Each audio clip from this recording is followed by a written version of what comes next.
Seg3 family, we are back, and in celebration of Women Heritage Month, we have the one and only Bianca Don. Yes. She hello. is the founder of Haitian Beauties. Yes, yes. All right, so Haitian Beauty, we're going to get right into it. What exactly is Haitian Beauties?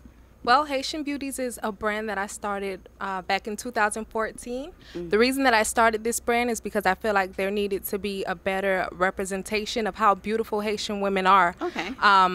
Back in 2014, I was fresh out of high school, and I felt like there wasn't a representation that I feel like I saw myself in when it came to Haitian women. Like, I literally Googled Haitian women, and I didn't like the images that I saw. Okay. So, like, me being internet savvy, I knew that if I post on my page and I use beautiful Haitian women and Haitian Beauties hashtag, that if you click Google, it'll populate, and it would go ahead and change that. Okay, so game changer. Instead of complaining about what's not occurring, you said, you know what, I'm going to get in the paint, I'm going to roll up my sleeves, and I'm going to do it myself. 100%. Love it, love it. So Haitian Beauties, what exactly emulates a person of beauty that's Haitian to you in your eyes? Well, strength, confidence, beauty, because Haitian women are beautiful. Like, that's 100%. Like, anything you'll hear people say, "Oh, you're Haitian? You don't seem like a Haitian." Like, nobody knows what that means. Like, that needs to stop. Haitian women are beautiful,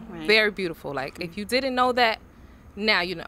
Based on what you're doing, right? Yes. So how different is your platform with any other person? Because there's a lot of people now who are coming out of the woodwork that are saying, for sure, okay, you know what, I'm going to put Haitian on the map, 1804. You know, I'm going to change the narrative of what Haitian, because back then, we didn't have that much of a great, I guess, narrative, right? So what makes yours so different? Is it just Haitian women specifically? Well, what I do is highlight the Haitian culture altogether. Like, I use my page and I joke with the following. Like, I make it so that it's a family. Like, we highlight Haitian women. You have people retweeting the post. I retweet everything that everyone says. Like, it started on Twitter, and now I branched out into a website where I sell apparel. Nice. So this is one of our new shirts. It says Haitian Hotties. Because you're looking really fly. Thank you. Love it, love it. Like, I want it to be an attention, like, starter. You go somewhere, someone sees your shirt, they see Haitian Hottie, you can get to talking about the culture, and you can get to, you know, change the narrative right there in the conversation just based on your clothes. Love it. So what is something that you've heard, I'm just going to go there, that you feel like, okay, this needs to be debunked immediately, and I'm just going to go headstrong, this is it, it needs to stop? Haitians eat cat. I went to Charles Drew. Haitians eat cat. I was like, what cat? What? I never ate cat. I ate dili. I ate sauce pois, you know? And, you know, my Haitian parents didn't want no cats around. They didn't want no animals around. Peter, don't call me, but I don't like cats either. But that's a whole nother.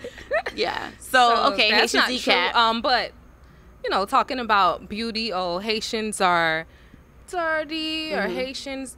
The fact that Haitian people come from poverty in Haiti, and they come here, like when they come to Miami, I'm going to speak for Miami. Okay. Come to Miami, and then their parents start a whole new, like, they're starting new jobs. They don't have, they transition from the island to Miami. So when they do that, they don't have as much money, but they're grinding and they're grinding. So when I want Haitian kids in school, like, they need to realize that this kid is going through, you know, not getting as much, or using Pepe clothes, like used clothes. Yeah, so why would you use that? You should use that time to uplift that kid, or like befriend that kid, because Haitian, you know, you don't know what they're going through or what they don't have. So instead of bullying, I want to talk about that too when we get back. I want to talk about 2 points.